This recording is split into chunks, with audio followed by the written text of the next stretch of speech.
दोस्तों, क्या आपको मेले में घूमना अच्छा लगता है? तो चलिए मैं आपको जंगल के मेले में ले जाती हूँ। लाडो चिड़िया की बस्ती में बहुत बड़ा मेला आया है। सारे पशु पक्षी मेले का बहुत मजा ले रहे हैं। ऐसे ही हमारी लाडो अपने बच्चे टीलू को मेला दिखाने लेकर आई है। अब देखते हैं आगे क्या होता है। मेरे बच्चे, हमारे बस्ती में मेला आया है। माँ, ये मेला क्या होता है? बेटा, मेला बहुत मजेदार होता है। यहाँ बहुत सारे पशु पक्षी अपना खेल दिखाते हैं। माँ, मुझे भी देखना है मेला, मुझे भी आना है। हाँ हाँ, हम आ भी जाएंगे। इतना बोलकर लाडो अपने बेटे को पीठ पर बिठाकर मेले की तरफ निकल पड़ती है। कुछ देर मेला घूमने के बाद टीलू की नजर झूले पर पड़ जाती है। माँ, ये क्या है? ये झूला है बेटा, क्या तुम्हें इसमें बैठना है? हाँ हाँ, मुझे बैठना है माँ। झूले का मालिक एक चील था।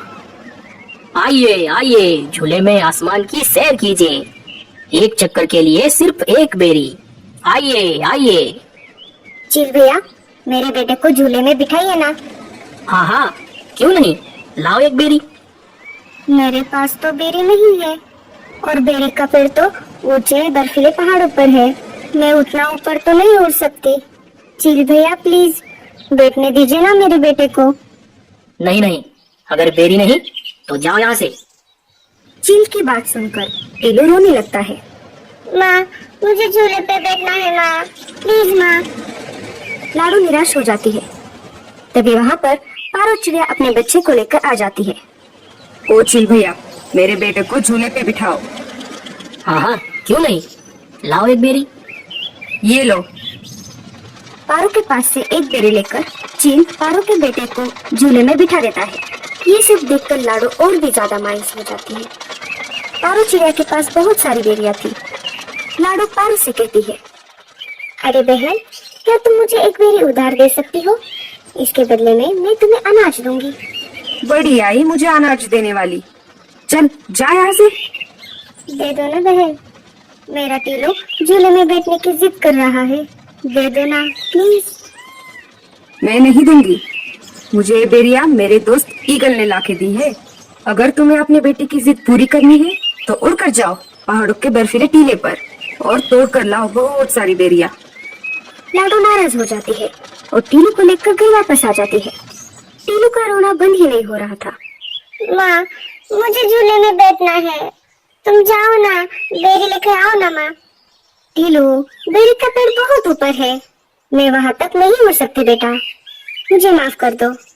इसके बदले तुम जो चाहो मैं तुम्हें दूंगी। टीलू लाडो की एक नहीं सुनता और ज्यादा रोने लगता है। रोते रोते टीलू वहीं पर सो जाता है। अब मैं क्या करूं? कैसे लाऊं बेरिया? लाडो सोचने लगती है और बर्फीले पहाड़ों पर जाने की ठान लेती है। जब तक टीलू सो रहा है मैं जाकर बेरिया तोड़ लाती हूँ। मेरे बेटे के लिए मुझे ये करना ही पड़ेगा। मैं इसे ऐसे रोते हुए नहीं देख सकती।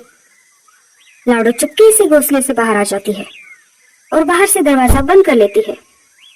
जब तक टीलू सो रहा है तब तक मैं जाकर आती हूँ। लाडो पहाड़ों की तरफ निकल पड़ती है। जैसे जैसे लाडो ऊपर जा रही थी उसका दम घुटने लगा था। जैसे तैसे लाडो बर्फीले पहाड़ों पर पहुंच जाती है। लाडो इतना ऊपर उड़कर कभी भी नहीं आई थी, इसीलिए उसका दम अब घुटने लगा था। लाडो की सांसें अब फूलने लगी और लाडो वहीं पर बेहोश होकर नीचे गिर गई।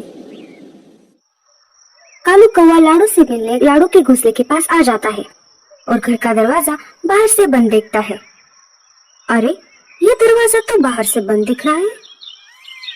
कालू वापस मुड़ने ही वाला था, तभी उसे टीलू के रोने की आवाज आ गई। माँ, माँ तुम कहाँ हो माँ? माँ तुम कहाँ चली गई माँ?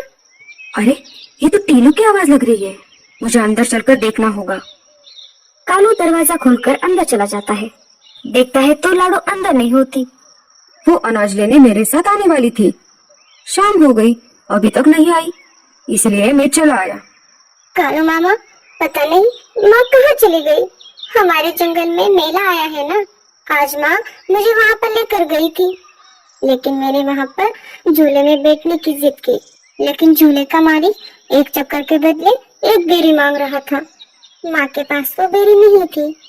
फिर मैं बहुत रोने लगा। माँ मुझे घर लेकर आई और मैं रोते रोते वहीं पर सो गया। मुझे लगता है माँ मुझसे नाराज हो गई। कालू मामा, मेरी माँ को ढूंढ के लेकर आइए ना। मुझे माँ की बहुत याद आ रही है। माँ, माँ कहाँ हो माँ? अरे अरे टीलू, तुम रो मत, तुम चिंता मत करो, मैं अभी जाकर देखता हूँ तुम्हारी माँ कहाँ गई है। कालू कौवा घोंसले से उड़ जाता है और आसपास के पक्षियों से पूछताछ करने लगता है। और वो एक एक करके सारे घर में पूछ रहा था, पर किसी ने भी लाडो को नहीं देखा था। कालू अब बहुत चिंतित हो गया। उसे समझ नहीं आ रहा था कि वो लाडो को कहाँ पर ढूंढे। तभी उसे वहाँ पर गूंगा मौसी आते हुए दिखाई देती है। तभी कालू कौवा जल्दी से गूंगा मौसी के पास चला जाता है। अरे कालू, तुम इतनी जल्दी में कहाँ पर जा रहे हो? गूंगा मौसी, क्या आपने लाडो को कहीं पर देखा है? वो दोपहर से गायब है। हाँ, मैंने लाडो को बर्फीले पहाड़ों की तरफ जाते हुए देखा था। शायद लाडो बर्फीले पहाड़ों पर गई होगी। वो बहुत जिद्दी है, वो अपने बच्चे की जिद पूरी करने के लिए कुछ भी कर सकती है।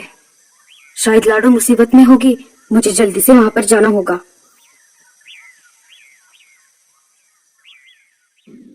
कालू कौवा जल्दी से बर्फीले पहाड़ों पर निकल पड़ता है।